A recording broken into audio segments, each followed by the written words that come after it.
الحمد لله رب العالمين، والصلاة والسلام على أشرف الأنبياء والمرسلين نبينا محمد وعلى آله وصحبه أجمعين.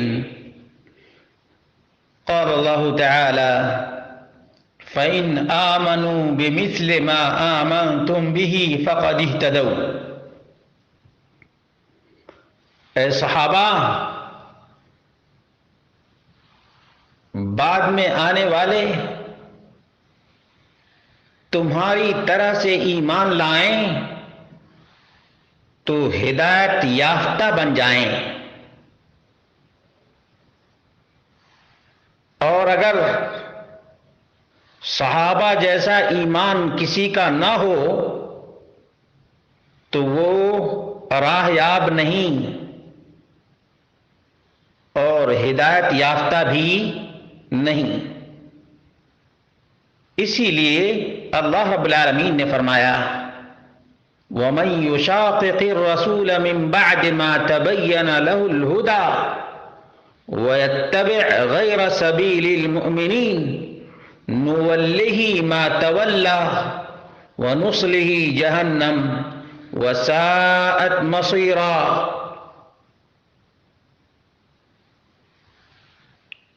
اللہ اور رسول اللہ صلی اللہ علیہ وسلم کے پیغام واضح ہو جانے کے بعد صحابہ کی راہ کو کوئی ترک کر دے اور کسی اور کے منہج کو اپنائے تو اللہ رب العالمین ادھر ہی پھیر دے گا اور پھر جہنم رسید کر دے گا۔ اور جہنم کتنی بری جگہ ہے۔ میرے بھائیو، دوستو اور ساتھیو، بدعتی کی نشانی صحابہ کی نافرمانی ہے۔ اسی لیے شیخ الاسلام ابن تیمیہ رحمہ اللہ نے بہت ہی زبردست جملہ کہا ہے: من ظن انہ یاخذ من الکتاب والسنہ بدون ان یقتدی بالصحابہ ویتبع غیر سبیلہم فہو من اہل البدع۔ جو بھی یہ دعویٰ کرے کہ کتاب و سنت سے وہ اپنے مسائل کو اخذ کرتا ہے، استنباط کرتا ہے، نہ اسے صحابہ کے منہج کی ضرورت ہے اور نہ ان کے فہم کی ضرورت ہے، بلکہ کتاب و سنت کے مسائل اخذ کرنے میں وہ آزاد ہے، سمجھ جاؤ بدعتی ہے، سمجھ جاؤ بدعتی ہے۔ بدعتی کی یہ عظیم ترین نشانی ہے اور بدعت کے پھیلنے کا عظیم ترین سبب بھی ہے۔ یہ بات نوٹ کرنے کی ہے۔ بدعتی کی نشانی ہے قرآن و سنت سے منمانی مسائل اخذ کرنا، صحابہ کے منہج کو بالائے طاق رکھ دینا، اور یہ بدعتی اپنی خواہشات کے مطابق قرآنی آیات اور فرمودات مصطفیٰ کی تعویلیں کرتا ہے اور نفس کی پوجا و پرستش کرتا ہے، لوگوں کو بدعات کا خوگر اور شرکیات کا عادی بناتا ہے۔ اس لیے ہم جتنے ننگے بھنگے ایرے غیرے نتھو خیرے کی دہائی دیتے ہوئے دیکھتے ہیں، صحابہ کے منہج کو چھوڑنے کی وجہ سے ہے۔ اہل بدعت نے اس کارہائے بدنما کو انجام دیا ہے۔ اگر صحابہ کے منہج کو یہ اپناتے تو آج جو ہم اپنے سماج اور معاشرے میں شرکیات، خرافات، خزعبلات اور بدعات کا انبار دیکھ رہے ہیں، اس کا نام و نشان تک نہ ہوتا۔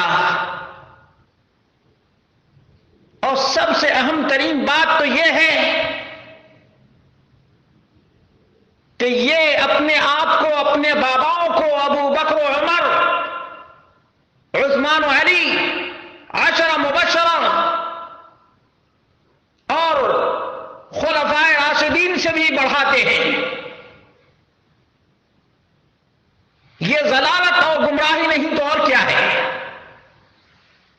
یہ صریح اور کھلی گمراہی ہے۔ اس لیے مسلمانوں، آج یوٹیوب کا زمانہ ہے، فیس بک اور ٹیلی گرام کا زمانہ ہے۔ دیکھو، جو کوئی بھی یہ دعویٰ کرے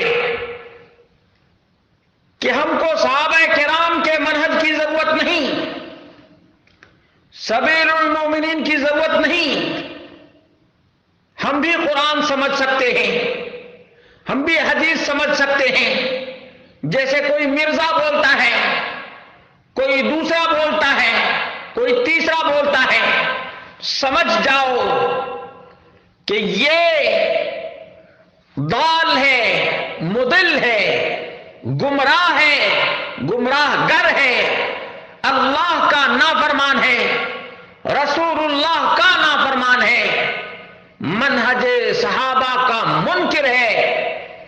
اللہ رب العالمین ہم سب کو قرآن و سنت اسی طرح سمجھنے کی توفیق عطا فرمائے جس طرح صحابہ کرام نے قرآن و سنت کو سمجھا ہے۔ ان کے درمیان قرآن کا نزول ہوا، انہوں نے محمد رسول اللہ صلی اللہ علیہ وسلم کو اپنے ماتھے کی آنکھوں سے یہ اعمال انجام دیتے ہوئے دیکھا ہے، دیدار کیا ہے۔ وہ آنکھیں کون لا سکتا ہے جن آنکھوں نے محمد رسول اللہ صلی اللہ علیہ وسلم کا دیدار کیا ہے؟ وہ آنکھیں کہاں سے لائے گا جو نبی اکرم صلی اللہ علیہ وسلم کے وضو کے پانی کو ٹپکتے ہوئے دیکھے تھے؟